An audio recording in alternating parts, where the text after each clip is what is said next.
While I'm doing this, I will actually sort of start.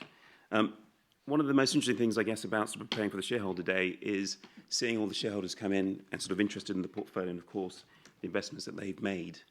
But actually, sort of creates a bit of a challenge for us in terms of what are we going to talk about this year? So many of you have been sort of great in coming each year, and we've talked about things like our investment strategy. We've talked about things regarding sort of our investments, policies, and how we go about due diligence and the like. So we've talked about sort of various subjects. So what should we talk about? What will be of interest to you? And I think, of course, you're very interested in terms of the returns of the portfolio and the sort of the VCTs, and Stuart's walked you through that.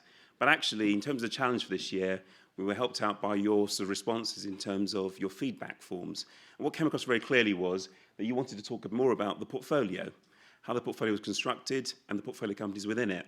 And so actually, it was, in terms of the feedback forms, it was a little bit more sort of blunt than that in some cases, where one of the feedback forms said, why don't you spend a little less time talking about how great you are as a manager and talk more about the portfolio company? So we listened to that, and hopefully we're going to be fulfilling that with not only two of our companies presenting today, but also with the portfolio stands, and also with a short video at the end of my presentation, which will sort of give you a little bit more insight into 5 more of our portfolio companies. But in terms of portfolio construction, we thought it would be useful just to walk you through a little bit of the way that we think about the world and how we go about making investments and why the portfolio looks the way that it does. A quick reminder regarding the investment strategy as a whole, though. Stuart mentioned the change in the rules won't have a fundamental impact on how we go about making investments. What we're looking for are fast-growing companies. We're looking at growth capital investments. So it's really interesting to have sort of Mark's sort of discussion and sort of talk about finding innovating sort of companies, and absolutely we're looking for those.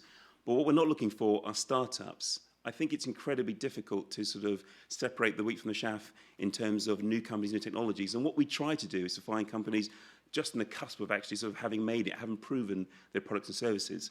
So usually they have revenues that the companies that we invest in, maybe £500,000 worth of revenues, up to £1 million of revenues, or even more. But actually we're looking for more the product and service that's in the marketplace. We can say, actually, we can see why that works. We can see why the competition are doing. We can see an element of where the market is going. And hopefully our investment capital will allow it to get to the next level. Strong management teams. As I mentioned, you'll get to meet a couple of our management teams, or at least people from those teams today. And they're exceptional. We want them to be exceptional in terms of understanding their market sector. And more important than that, I guess, is also for how they're driven as entrepreneurs to create value. A lot of those sort of teams, men and women within those teams, could actually earn a lot more money if they worked for a large corporate and from a salary perspective. But they're very driven in terms of creating value and also in changing markets, some of that sort of moral attitude that Mark was talking about as well.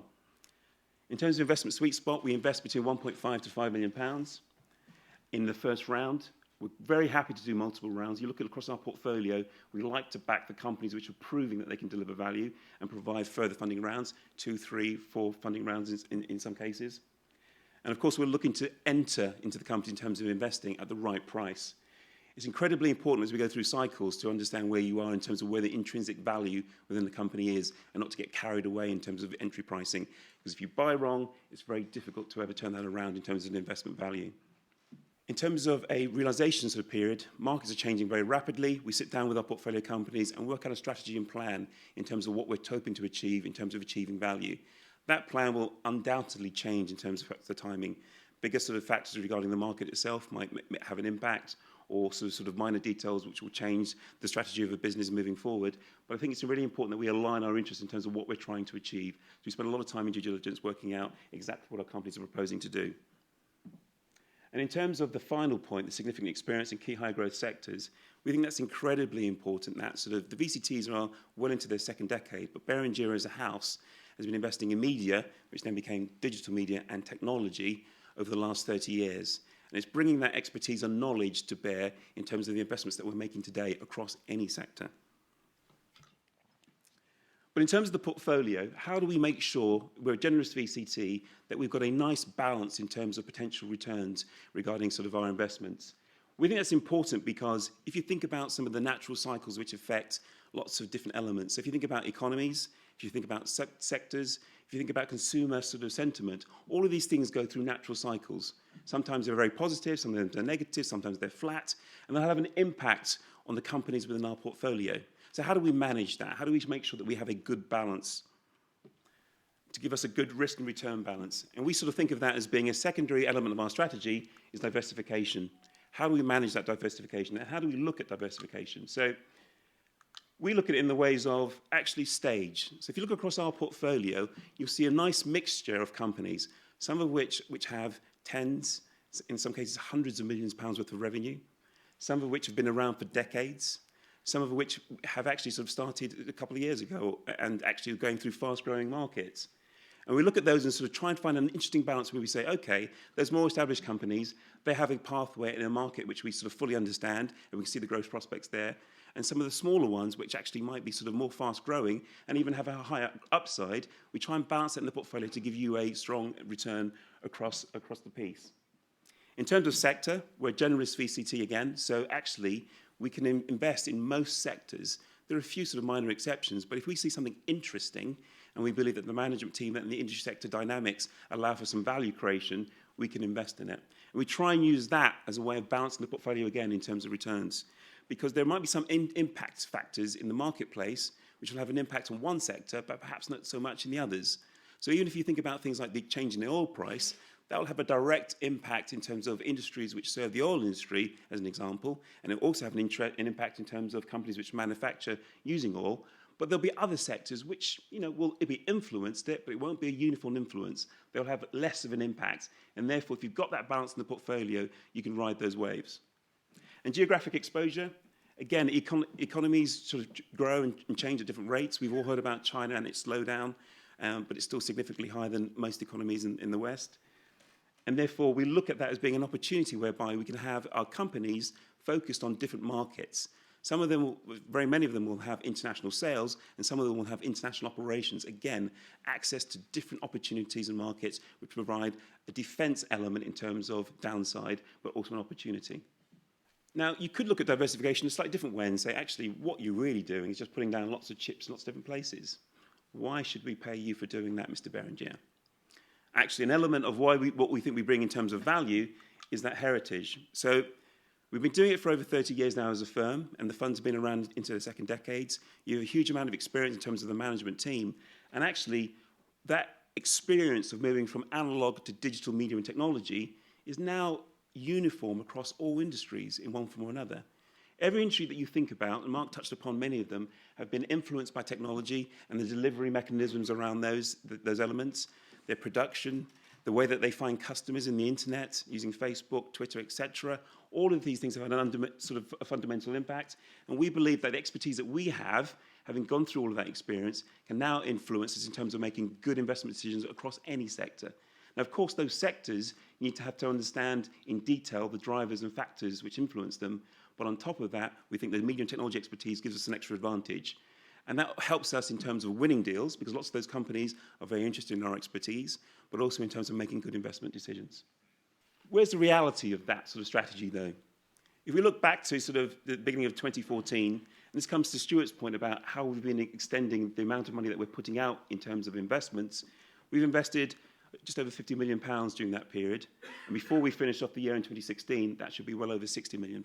So we found investments to put the money to work. And again, that sort of diversification is very much evident. So if you look at it from a sector perspective, there are companies in there which are healthcare, software, retail, business services, energy. So a wide spectrum. Again, we believe that they're all impacted by media and technology, but actually they are pointing themselves at different markets and different sectors. From an international perspective, we've got companies which, of course, are sort of selling on an international basis, but also have operations overseas. So a great spread of different opportunities there, and also a balance with some companies which are incredibly relatively large. So the Maplins of the world, Watchfinder is a perfect example. Watchfinder is a company which sells pre-owned luxury watches. And it was interesting talking to somebody in the audience today who said that they'd used the service and loved it, which is great. They will actually have revenues of over £60 million this year, and on the run rate, we're hoping to breach 100 million next year. So a relatively big company. On the other end of the spectrum, we've got SimpleStream, which provides the ability and technology for you to watch live TV on your phone or your iPad or on a connected TV. relatively small, but growing incredibly fast, working with people like Sky, and and also has an app on the Apple App Store. You can download and use it on your phone and iPhone. They've got sort of over 1.3 million users, and actually are growing very rapidly and moving quite quickly. But on the other scale, in terms of where they are in the life cycle of growth. So a great mixture there in terms of providing that diversification that we were talking about. And if you look at it from overall, regarding the portfolio, and looking back at the assets which are managed, you've got the subsectors there, and you can actually make a definition. Is not always easy in some of these companies. So they're splitting across perhaps different areas. But we think there's a relatively good balance there in terms of companies that we're focused on. We'll expect some of those sectors to produce outstanding returns in terms of what we will deliver in terms of multiples of capital. Some of them not so much because maybe they're more stable. But again, it's that balance which is important. And if you isolate it down and sort of look at it from a diversification and a risk perspective, if you look at the ProVen VCT and the ProVen Growth and Income VCTs, again, a significant amount of money in terms of total net assets, a significant level in terms of total investments, again, giving you that balance and risk and exposure. And the largest investments, and we're very conservative in how we sort of actually value our investments, because we think it's very difficult from a book perspective to always value our investments, but actually the true test is when you actually sell the investment or realize its value in some form. So we're quite conservative in how we look at it. But even on that basis, the value of the two largest investments within the two VCTs, the two sort of main VCTs, Monica Veneda and Cognolink, relatively small percentages of the assets as a whole, giving you that balance that we keep talking about. Now, I promised you that we would give you a little bit more about the portfolio. And so if we could switch, please. And we put together a short video. But again, just talking through the diversification themes as we go through.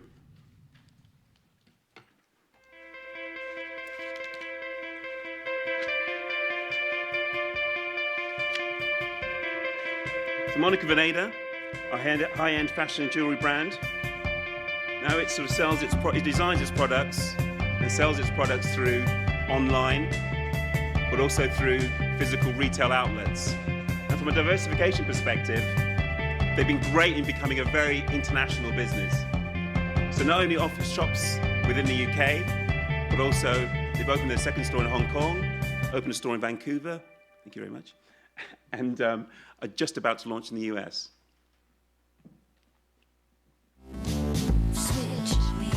Now I know someone at the back of the sort of auditorium today, Kevin, CEO of My Optique, will like this video. It's a great video. My Optique, again, a business which is changing a marketplace. And if you look back a few years ago, it's an online eyewear retailer. So glasses, contact lenses, prescription glasses, sunglasses, they sell online. Very much an international business. Kevin will tell you a little bit more about it later, but actually, with an acquisition that we made this year in Germany, more than 60% of our revenues are coming from outside the UK. And again, a significant business which is looking to do 80 million euros of revenues. Working with significant brands, but it also has different sort of elements to its business. So the My Optique element of its business is selling sort of quite high-end, high-brand eyewear, and therefore you would suggest perhaps is more sort of protected in the down market. D3O is a recent investment, and D3O is a smart materials company based in Croydon. And you'd be amazed about how many PhDs they have sitting within their offices in Croydon working on smart materials. And the most interesting thing about it gets in their patented materials are that actually in its sort of inert state, it's very soft and flexible, and therefore you can fit it into things like helmets, sportswear, industrial workwear for protection. It can be fitted in. But if it receives an impact, it absorbs that kinetic energy and actually immediately hardens and disperses it. So it provides great protection. Again, an international business, production in the UK, China, and the US, serving customers is in the UK Army and the US Army, and lots of sporting equipment and lots of industrial hardware. In Context Solutions, this is a software company based out of Chicago, an investment we made with our US office. And again, another element of diversification is working with our US office to get into investments that perhaps we wouldn't get into in the UK. It provides a virtual world for retailers and brand owners. So if you're a retailer and you're trying to work out what your next store should look like, how will it be most efficient, how will it be most attractive to consumers, you use this software to create a virtual world of what that retailer shop will look like so that you can walk through it. If you're a brand, you want to know how people interact with the packaging, what makes and influence their decision making. We think it's incredibly interesting. It's an international business again, selling to sort of major retailers and brands such as P&G and Safeway. But also, we think the world looks a little bit like this. So if you're online, and as virtual reality becomes a greater thing, wouldn't it be great to go shopping in a virtual world provided by software by Context? And the last one is Mats. And I won't sort of speak over this too much. Mats is a software business based out of Bedford. Improvement has changed. Efficiency and quality are still important. But nowadays, it's more about delivering better, responsive customer experiences in a more connected and competitive world. The problem is, your business simply can't keep up.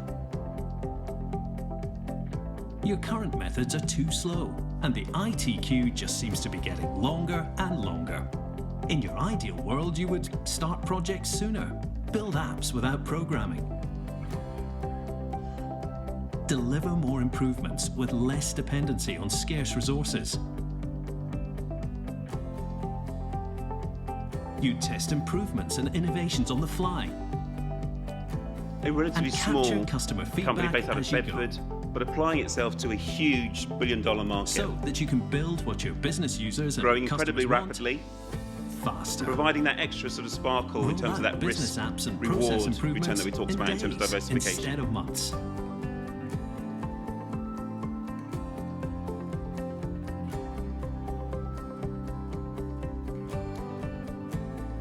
So when we think about the portfolio, it's that mixture that we're looking for, that balance that we're looking for, and we think we've provided it in the portfolio we've got to date. And as I mentioned, that's just 5 of the over 40 companies that we have within the portfolio. As Malcolm suggested, we're very proud of that portfolio and think it will deliver great value in the future. Thank you very much.